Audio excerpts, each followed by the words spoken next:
What if I told you the world's most powerful economy just got slapped with a downgrade?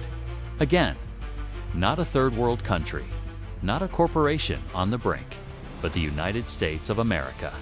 Yes, the economic powerhouse that prints the global reserve currency is now facing a credibility crisis. This isn't a drill. This is the beginning of a seismic shift in global financial trust. Buckle up, because the dominoes have already started to fall. Section 1. The downgrade nitrogen monoxide ones saw coming. Let's begin with the bombshell that shook Wall Street and Washington. Alike the downgrade of the United States credit rating. Fitch Ratings, one of the big three credit rating agencies, recently downgraded the U.S. long-term credit rating from AAA to AA+. The last time anything like this happened was in 2011, when Standard & Poor's stripped the U.S. of its pristine credit status. Why did Fitch do it now? In their words, the expected fiscal deterioration over the next 3 years, an erosion of governance, and repeated debt limit standoffs.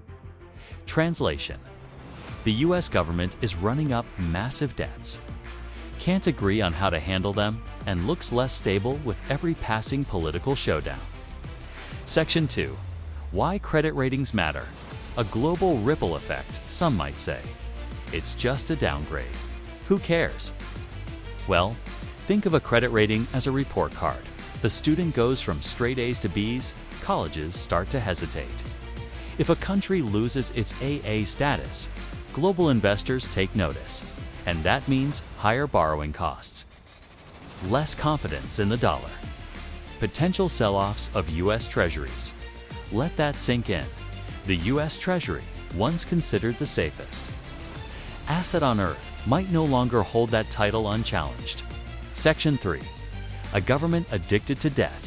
The real issue is structural. The U.S. federal government is currently sitting on over $34 trillion in debt, and it's growing by the second. Interest payments alone are now one of the largest federal budget items, and guess what? They're paid using even more borrowed money. Imagine paying off your credit card with another credit card every month, forever. That's the U.S. fiscal strategy. It's not just unsustainable, it's a ticking time bomb. Section 4. Political gridlock and debt ceilings. The downgrade isn't just about numbers, it's about trust in governance. America's debt ceiling debacles are a global embarrassment. Every few years, the world watches nervously as Congress plays chicken with default. When lawmakers use the debt ceiling as a political weapon, it rattles markets. It weakens investor faith, and it reinforces Fitch's point. America's governance is slipping. This isn't about Democrats versus Republicans. It's about dysfunction versus responsibility. Section 5. The cost to you Americans will pay the price. You might be thinking, this won't affect me, but that's where it gets personal. A downgrade means higher interest rates on mortgages, on car loans, on student debt, on credit cards, because when Uncle Sam looks riskier, every American gets dragged down with him. If Treasury bond yields spike, so do all other rates tied to them. It becomes harder to buy a home, harder to grow a small business, harder to build wealth. This isn't just economics, it's your future. Section 6. The risk to the dollar's global dominance. The US dollar has been the world's reserve currency for decades, but cracks are forming. Nations like China, Russia, and even allies like Saudi Arabia are exploring alternatives. From BRICS to central bank digital currencies, there's a growing movement to de-dollarize. The downgrade adds fuel to that fire. It whispers to the world, maybe the US isn't as invincible as we thought. If confidence in the dollar erodes, global trade will shift, and America's dominance could shrink with it. Section 7. The stock market's reaction, shockwaves, and opportunities.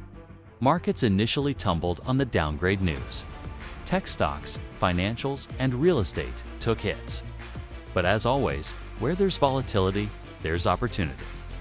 Some investors see this as a buying moment.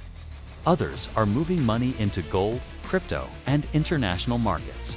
This is a test of faith, and not all investors are keeping the faith. In the US economy, but one thing is clear. The downgrade woke up Wall Street, and it may just be the first domino. Section 8. Who benefits from America's weakness? As the US stumbles, others watch eagerly. China, the world's second largest economy, has long wanted to dethrone the dollar and expand its influence. Beijing's leaders see America's downgrade as validation of their narrative that the Western model is failing. Meanwhile, Russia continues to strengthen economic ties with non-dollar allies, and smaller nations are creating regional trade pacts that exclude the US altogether. In geopolitics, perception is power, and America's perceived weakness is emboldening its rivals. Section 9. A history of warnings ignored. The US has been warned before.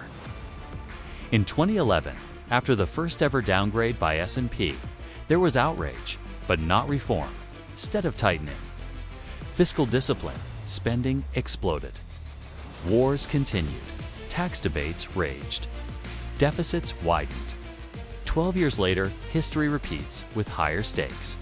Another downgrade, even bigger debt, and even less political will to fix it. At some point, the world stops believing your promises. Section 10. The debt interest nightmare in 2024. Interest payments on the US debt surpassed $1 trillion annually. That's money not going to infrastructure, not going to schools, not going to innovation, just to service old borrowing. And as rates climb, this interest burden grows. It's cannibalizing the future.